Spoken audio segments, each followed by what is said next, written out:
suggests that having different immigration systems in different parts of the country is not going to work, but you can still have a sensible approach that says there are different needs in different places, and that there might be a slightly different visa system in different places because there are short-term differences to fill specific gaps or specific opportunities that exist. Scottish tax code used, for example, so you could only work in Scotland, so you would make sure people could come and settle here. The SNP put a policy paper together on that a while back, didn't get much traction. Does it now sound sensible? I mean, I think it's worth looking at, certainly. I think the difficulty with that is that that's not necessarily the case across the rest of the UK, where there aren't different tax systems. I think. Would you encourage Keir Starmer, if he was Prime Minister, to have a look at that? Well, I don't think I need to encourage him. He's already said very clearly we want an immigration system that works for all parts of the country and recognises there's different needs across the nations and regions, and that will include looking at what happens in Scotland, working with the SNP in the time that they've got left in government to try and make some of that work. But ultimately, I think it's important to also think about why people are not coming to Scotland. A lot of these vacancies are particularly in rural parts of Scotland, where actually there's a housing crisis. There's a real issue around transport, there's an issue around wages. Those are all things we need to look at as well, and not just looking at migration to fill these gaps. All right, Michael Shanks, thank you very much indeed for that. Michael Shanks, of course, from Scottish Labour. The time now is 21 minutes past 5. We'll be speaking to the SNP, by the way, on this after the news at 5:30. Let's go back to another subject we've been discussing already in the programme, though, whooping cough. The latest figures from Public Health Scotland show more than 2,800 cases of whooping cough recorded in Scotland so far this year. Give that some context, just 73 cases reported in the whole of last year. Let's bring in Professor Callum Semple, Professor of Child Health and Outbreak Medicine at the University of Liverpool. Good afternoon, Professor Semple. Good afternoon, Martin. Thanks very much indeed for being with us. Those figures sound quite concerning. Should we be worried about this? How serious is whooping cough? It's a very nasty disease. Fortunately, the disease at the moment you're seeing in children aged 10 to 14, but it's deeply unpleasant for them. I actually had it when I was 17. I was coughing for about 6 weeks. But the big worry is that this means that the disease is now circulating in Scotland, and Scotland's actually doing a lot better than England in its overall vaccination rates for infants. About 4 or 5% of your babies, and it varies with location and deprivation across Scotland, but about 1 in 20 of your babies in Scotland are now vulnerable to pertussis, and it's a killer in these infants. So there's been 5 deaths in the UK, fortunately none in Scotland. Now the disease is in Scotland. I would really urge the mums and the moms to get vaccinated during their pregnancy, because that's the only way we can protect these very vulnerable newborn babies. Right, crikey, that really does put it in perspective, doesn't it? Why?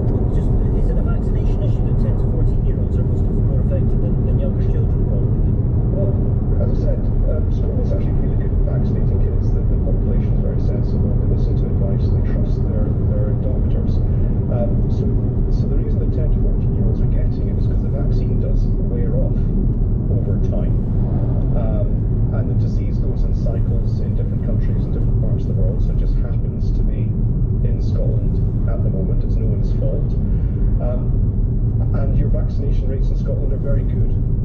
But even then, 1 in 20 babies are vulnerable, and they're too young to be vaccinated. The vaccine in the babies is done about 2 months, starts at about 2 months of age and then carries on, and that protects them. After 2 doses, they're really well protected. 3 doses even better, but that earlier stage, and for those that have never been vaccinated, they remain extremely vulnerable. So the only way to protect them is an offer of a vaccine to them. You must be, right? You're just saying yes for the sake of it. No, no, watch. No. Danny's up next. Hello, Danny. Danny, you alright? are you in a wind tunnel? Danny, can you hear us? No, yeah. I don't. Oh, we can. Hold on. Danny, can you hear us? Yeah, I can hear you. Okay, off you go. What's your question to Bentley for legend or no legend? Benji, I'm struggling for one with my football. I'm looking at someone called David Ginola. Yeah, I'll say cult hero, not legend. Not legend. Good player. Very, very good player. Legend. Let's go to level. How big is this club, by the way? Everyone can get it out. Does everyone have an You know what? You're not in it. That attitude. Don't put having all the fame. Just let everyone in. David Ginola is a Premier League legend, No. isn't he? No, I'll tell you why.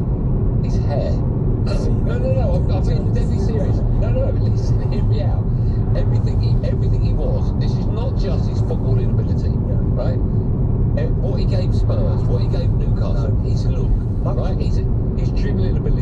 passing was fantastic. Some of his goals were mind-blowing. No, did you know that? All of that, but he's not got not Premier League legend, right? Letizier's in there before him, right? I've got one here. Right? I've got one here. But if you was to pick 5 teams, right? Yeah.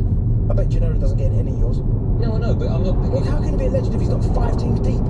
But you're a Premier League legend, but you're not in any of those. I know exactly where I sit, which is not a Premier League legend. Oh, you are?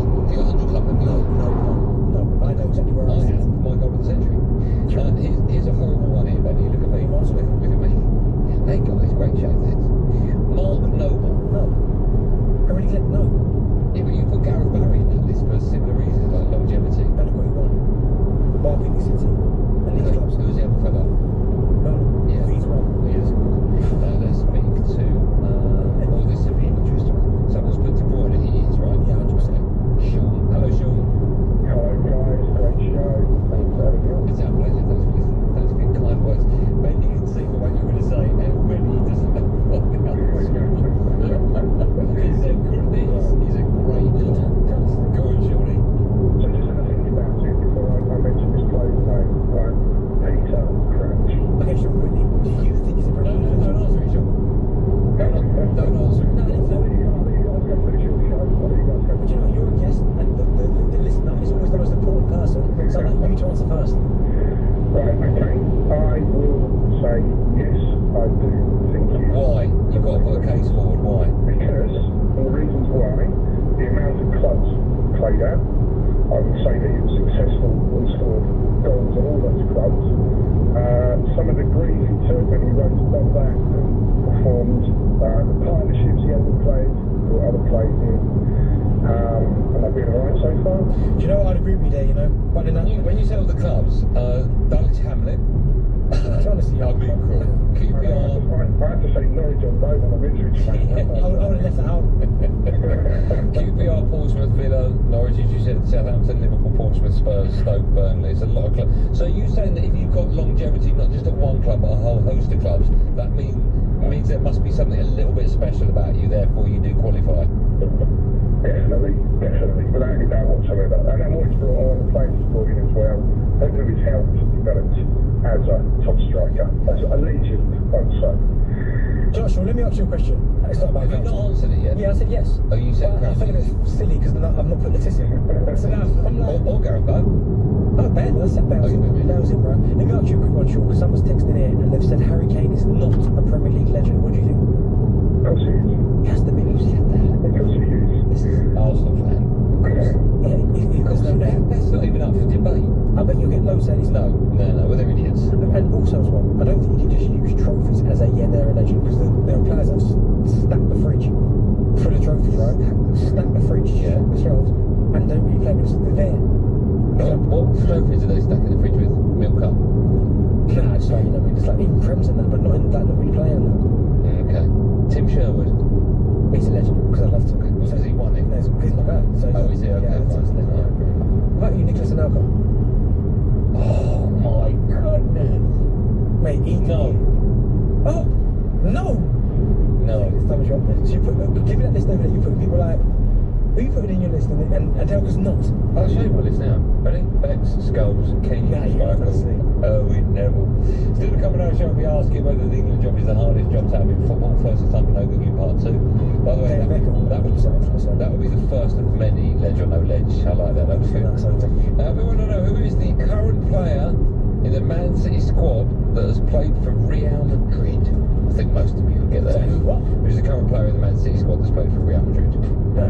Right? The answer to that, and of course, Leon Edwards, the UFC welterweight king of the world, will be in the studio when we come back. Hey, Bruce, go on. No, that's it. All right, Alina, what sticks in your mind if I was to ask you the best gig you've ever seen? What I've ever seen, oh my goodness, maybe Sigur Rós is up there.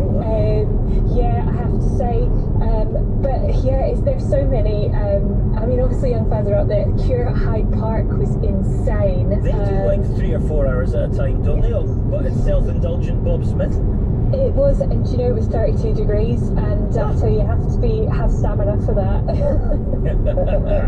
Well, congratulations on your stamina. I admire that, and I thank you both for helping us lighten the mood on an otherwise slightly heavy programme. It's great to speak to you. Bruce Finlay there and Helena Rafai.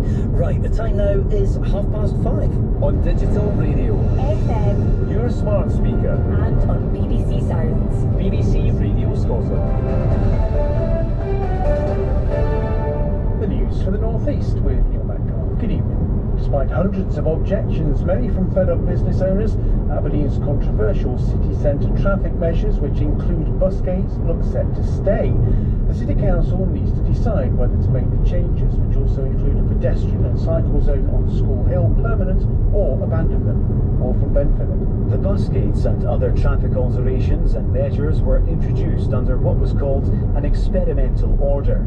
The authority has been gathering feedback on the changes which were brought in last year. Bus operators, First Aberdeen and Stagecoach have welcomed them, saying it's made journey times quicker and more passengers are using their services.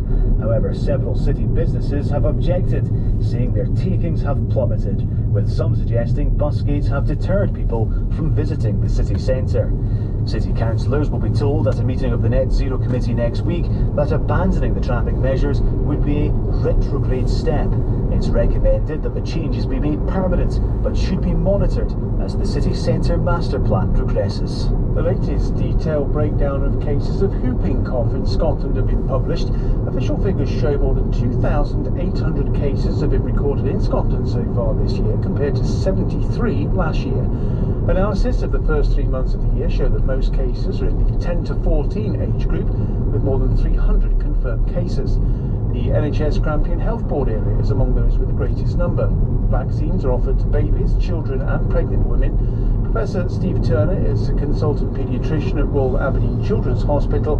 He was asked why there's been a spike in the number of cases. Like all of these things, there's usually a number of things at play. I think the first thing is that there's always some years where there's a lot more than others, and there's a 3 to 5 year cycle. I think vaccination rates are probably a little bit lower than they would be. We've been concerned about infant vaccination rates for a couple of years, and we've been actually worried that we'll have a measles epidemic. So part of the reason will be that for a number of reasons, people are not getting their babies vaccinated. BBC News has found that women are still being routinely strip searched in prison despite promises by Scottish ministers to reduce the practice 5 years ago. The head of the prison's watchdog has now written to the Scottish Government demanding this traumatic practice stop, not just for women but all inmates. Justice Secretary